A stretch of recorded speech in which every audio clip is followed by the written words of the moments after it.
So you are a huge heap of memory in many ways. And memory goes into you in different ways. Through all the five senses, you gather memory. What you see, what you hear, what you smell, what you taste, what you touch. Of all these five different ways of gathering memory, what you see and what you touch are the deepest forms of memory. Especially what you touch creates a certain level of memory in the system. So when you say a spouse, you have touched, and there is a certain level of memory. Now, your divorce means in some way you're trying to rip that memory off, and that's not going to be easy for various reasons. But at the same time, the very fact that you're going through your divorce means you want to be finished with that memory in some way. Maybe not erase that memory, but someone who was a spouse, someone who was in many ways a part of your life, slowly, for whatever reason, you have begun to experience them as a baggage that you're unwilling to carry. So, you want to keep the baggage aside, but you find the baggage is not something that you voluntarily carry, it is something that compulsively sticks to you. So when whatever sticks to you compulsively, if you try to rip it off, there will be pain. See if you can get rid of your mother from your system. You will see it's impossible. So similarly, memory has built up about your spouse, you can't just get rid of it just like that. If you do it, even mentally, psychologically, if you're equipped to do it, you will still see the whole system will go through a certain level of suffering, invariably. Even if emotionally, psychologically you're in a balanced state that you can deal with it, the system will go through a certain process. You will see that especially when you are taken away from your spouse, either through divorce or death, you will see the memory within your system plays up much more strongly when they're not here. Particularly when death happens, you will see the memory of your spouse works in every cell in your body, if you have lived long enough together.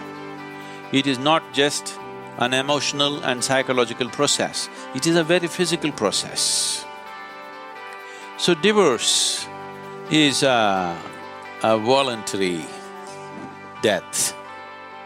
You have decided to kill something that is a part of you in some way. It is because of this reason that having this understanding of the existence and the way the system functions, that they always told you, till death do you apart, you will not part. Because there is a physical memory about this, and the body doesn't have the balance of the mind. The mind can decide and turn around, but the body cannot turn around. The more memory you build into it, the more confused it becomes. So one type of memory, body handles it much better. Now that you've chosen to divorce for whatever reasons, which I don't want to delve into, if it could be avoided, that would be best. But for some reason, you have come to that situation where this has to happen. You need to understand this, that divorce essentially means you have chosen to kill something which is a part of you, because what you call as myself is just a certain volume of memory. Now, to how to conduct this gracefully? Most people think the best way to conduct a divorce is immediately jump into another relationship and another relationship of the same kind. No, you will cause much more struggle and turmoil within the system by doing that. It's extremely important the body has enough time to work out the memory. The body has enough time to keep the memory at a certain distance. Otherwise, you will render yourself to a space where to make yourself peaceful and joyful will become an extremely hard thing to do in your life. So conducting this process gracefully and well is important, as it is important to conduct every aspect of your life gracefully and well. Now, two people who have shared their emotion, their body, their sensations and their living spaces. Ripping it apart is because two memories have merged in many ways. Ripping it apart is almost like tearing yourself apart. Even though you might have begun to almost come to a place where you can't stand the person anymore, still it hurts. Simply because you are trying to rip out a memory which is you, because you are a bundle of memory. If one does the necessary spiritual sadhana, if one does sufficient inner work to establish these energies, which is yourself, you're only divorcing your spouse, you need not divorce yourself. But you need to understand this, you have already divorced yourself, you're quite divorced from your own self. Your existence has been nurtured by making a bond, a partnership or a bondage, depending upon how you conducted this, to make yourself feel whole in some way.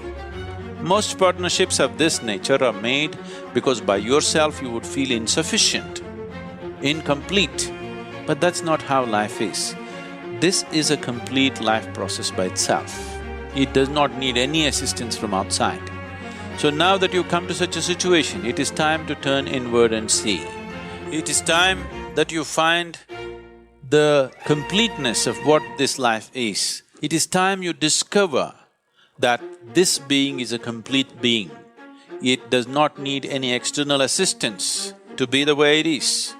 To conduct our life in a society, we are interdependent, but the fundamental existence of this, the balance of what this is, the space of what this is, the possibility of what this is a complete process by itself.